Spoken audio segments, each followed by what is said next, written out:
पाकिस्तान की आज की मार्केट क्लोज हुई 831 नेगेटिव पॉइंट्स के साथ।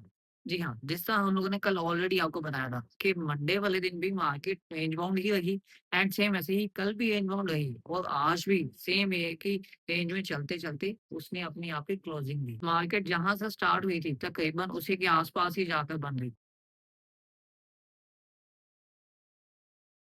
अब अगर वॉल्यूम की बात करें तो आज का वॉल्यूम कल के वॉल्यूम से भी काफ़ी लो रहा। तो मतलब कि लोगों ने इंटरेस्ट ही बहुत कम लिया। सिर्फ इसकी सबसे बड़ी मेन वजह जियोपॉलिटिकल टेंशन ही है। तो जियोपॉलिटिकल टेंशन में एज़ सच तो कोई अपडेट नहीं है। सेम वैसी ही चल रही है जिस तरह की हम लोगों ने कल और परसों आपको गाइड किया था। बस थोड़ी-सी चेंज ये है कि आज एक ट्रम्प की तरफ से बयान आया था कि हम जल्द से जल्द ईरान के साथ डील करने वाले हैं। लेकिन डील की बात तो हुई है, लेकिन आज फिर भी दोनों की तरफ से अटैक्स भी हुए एक-दूसरे के ऊपर। अब ये ऊँट किस कगड़ बैठेगा, ये तो वक़्त ही बताएगा। तो जियोपॉलिटिकल टेंशन बहुत ज़्यादा हिट कर रही है इस टाइम पर पाकिस्तान के स्टॉक मार्केट को और इवन के ग्लोबली स्टॉक मार्केट्स को भी काफ़ी ज़्यादा हिट कर रही है। और पाकिस्तान में देखें तो स्टॉक एक्सचेंज में आपको कोई ऐसी बेहतरी देखने को नहीं मिलेगी, इवन के स्टॉक्स के परफॉर्मेंस भी तकरीबन सेम ऐसे ही है। और आज के दिन कुछ मटेरियल इन्फॉर्मेशंस भी है और कुछ इन्फॉर्मेशन डिस्क्लोज़ भी की गई कंपनीज़ की तरफ से। सबसे पहले oil and gas company limited OGDC की बात करते हैं तो ओजीडीसी को कुछ डिस्कवरीज है, तो उसका भी नोटिफिकेशन आपके सामने है। बेसिकली ओजीडीसी ने डिस्कवरी की ऑयल की जो कि वो भी डीप वन वेल था एंड सेम ऐसे ही धमकी माइनिंग लीज है जो कि डिस्ट्रिक्ट सांगड़ में है सिंध में। तो इनकी अगर कैपेसिटी की बात करें तो 200 barrels of oils per day जो है इनकी कैपेसिटी जो डिस्कवर हुई है जो प्रोड्यूस होगी एंड सेम ऐसे ही 1.1 million standard cubic feet of gas per day MMSCFD. तो ये जो प्रोडक्शन कैपेसिटी है ये आपको ओजीडीसी में अब फ्यूचर में देखने को मिलेगी।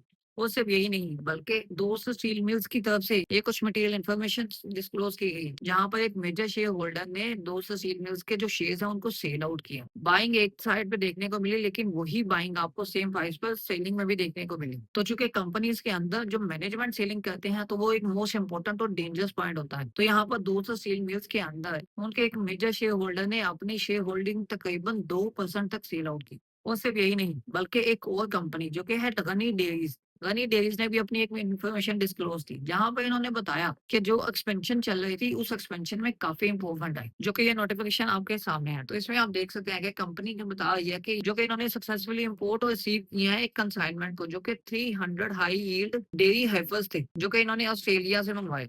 और अगर इसकी बात करें तो ये इम्पोर्ट पार्ट जो है वो कंपनी की ऑनगोइंग जो एक्सपेंशन चली है उसके मकसद में मंगवाए गए हैं और इसकी जो मिल्क कैपेसिटी है प्रोडक्शन कैपेसिटी वो भी इंक्रीज होगी और ये स्ट्रेंथन करेगी इनके बाकी आर डेयरी ऑपरेशंस को भी। तो ये कुछ मटेरियल इन्फॉर्मेशन इन कंपनी के बारे में काफी इंपॉर्टेंट रही थी तो ये भी आपके साथ शेयर की गई।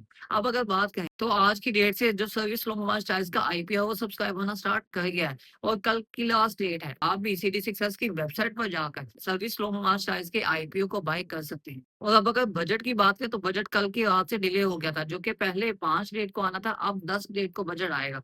लेकिन अब बजट में काफ़ी ज़्यादा कन्फ्यूजन्स भी हैं और बहुत से अच्छे पॉइंट्स भी दिख रहे हैं, लेकिन ये तो असल बजट के बाद ही पता चलेगा। अब टेक्सटाइल सेक्टर्स पर जो टैक्सेस हैं वो कम भी होने लगे हैं, लेकिन अब वो कौन से टैक्सेस कम होंगे या उनको कैसे रिलीफ मिलेगा ये तो वक्त ही बताएगा। क्योंकि जिस तरह लास्ट टाइम टेक्सटाइल सेक्टर को थोड़ी फेवर दी गई थी और जो इम्पोर्टेड रॉ मटेरियल्स थे उन पर जो छूट दे दी गई थी टैक्सेस की, तो उसकी वजह से पाकिस्तान की दूसरी केमिकल इंडस्ट्रीज को काफ़ी नुकसान पहुँचा था। तो एक साइड पर कुछ कंपनीज़ को फ़ायदा देने की वजह से दूसरी साइड की कंपनीज़ हिट भी होती हैं। तो अब बजट के बाद ही पता चलेगा कि किस साइड को कौन-सा कितना फ़ायदा हो सकता है। और अब अगर कल की मार्केट की सिचुएशन की बात करें तो कल भी मार्केट आपको एक रेंज बाउंड सेशन में ही दिखेगी। क्योंकि जब तक जियोपॉलिटिकल टेंशन सॉल्व नहीं होती तब तक ये जो सिचुएशन है ये आपको ऐसे ही देखने को मिलेगी। और इवन कि अगर आप ग्लोबल मार्केट्स पर भी नज़र डालें तो उनके भी सेशंस तकरीबन ऐसे ही हैं। अब यहाँ पे एक मोस्ट इम्पोर्टेंट न्यूज़ भी थी जो कि है क्रिप्टो करेंसी से रिलेटेड, जो कि क्रिप्टो करेंसी पाकिस्तान में लीगल तो कर दी गई थी, अब उसको लीगल करने का पर्पस ही यही था कि उस पर टैक्स लगाया जाए।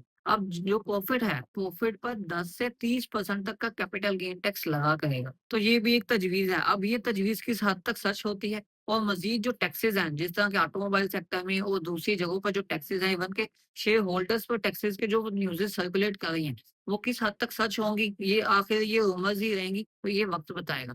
तो बजट में आखिर क्या चलता है, ये टाइम टू टाइम आपको पता चलता रहेगा और हम आपको गाइड करते रहेंगे। तो बजट पर और आज की सिचुएशन पर आपकी क्या राय है, आप अपनी राय कमेंट सेक्शन में लाज़मी दें। वीडियो अच्छी लगी, वीडियो को लाइक और दोस्तों की हेल्प के लिए शेयर करें और मज़ीद ऐसी वीडियोज़ को देखने के लिए इस चैनल को सब्सक्राइब कर लें और जाते-जाते बेल आइकन को प्रेस करना बिल्कुल भी नहीं भूलना, ताकि पीएसएक्स से रिलेटेड कोई भी न्यूज़ एंड अपडेट आप मिस ना करें।